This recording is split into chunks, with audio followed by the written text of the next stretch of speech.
जगप्रेरणा digital news मध्ये आपलं स्वागत आहे। पाहूया आजची मोठी बातमी। जिद्द आणि चिकाटी असेल तर कोणतेही ध्येय अशक्य नसते, याचे उत्तम उदाहरण गोंदियाचे सायकलपटू देवानंद भांडारकर यांनी दाखवून दिले। स्वतःचा वाढदिवस वेगळ्या पद्धतीने साजरा करण्यासाठी त्यांनी गोंदियाहून नागपूर येथील प्रसिद्ध गणेश टेकडी मंदिरापर्यंत सायकलने प्रवास केला आणि दर्शन घेऊन पुन्हा सायकलने गोंदियाला परतले। सध्याच्या युद्धजन्य परिस्थितीत इंधनाची टंचाई निर्माण होण्याची शक्यता लक्षात घेता पेट्रोल बचत आणि पर्यावरण संवर्धनाचा संदेश देण्याचाही त्यांनी प्रयत्न केला आहे।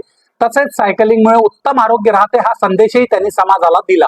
देवानंद भांडारकर हे दरवर्षी आपल्या वाढदिवसानिमित्त नागपूर येथील गणेश टेकडी मंदिरात दर्शनासाठी मोटरसायकल किंवा कारने जात असत। मात्र यावर्षी ते गोंदिया सायकलिंग संडे या समूहाशी जोडले गेल्याने त्यांना सायकलिंगची प्रेरणा मिळाली। त्यानंतर त्यांनी गोंदियाहून नागपूर पर्यंतचे सुमारे 165 किलोमीटर अंतर सायकलने पार केले। मंदिरात दर्शन घेतल्यानंतर त्यांनी पुन्हा सायकलनेच गोंदियाकडे परतीचा प्रवास केला।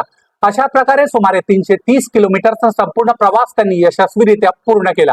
गोंदियात परतल्यानंतर गोंदिया सायकलिंग संडे परिवार तसेच नगराध्यक्ष सचिन शेंडे यांच्या हस्ते देवानंद भांडारकर यांचे उत्साहात स्वागत करण्यात आले। नमस्कार, मी देवानंद भांडारकर।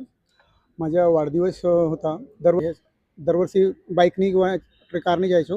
यावर्षी सायकल संडे ग्रुपशी जुळलं असल्यामुळे मला त्यांचे सायकलिंगची प्रेरणा मिळाली। त्यामुळे आणि मग सायकल घेऊनच मी नागपूरला गेलो गणेश टेकडी मंदिरला। अंदाजे 8 तासामध्ये मी राईड पूर्ण केली गणेश टेकडी मंदिराला। तिथं पूजा वगैरे करून रिटर्न तिथं स्टे केला आणि दुसऱ्या दिवशी सकाळी परत गोंदियाकरता आलो होता। आता 8 वाजता मी गोंदियाला आता स्टे आलो। सायकल चालवले पाहिजे, कारण की कसं असते, सायकलने तुमची सेहत आणि फिटनेस वगैरे सर्व राहते।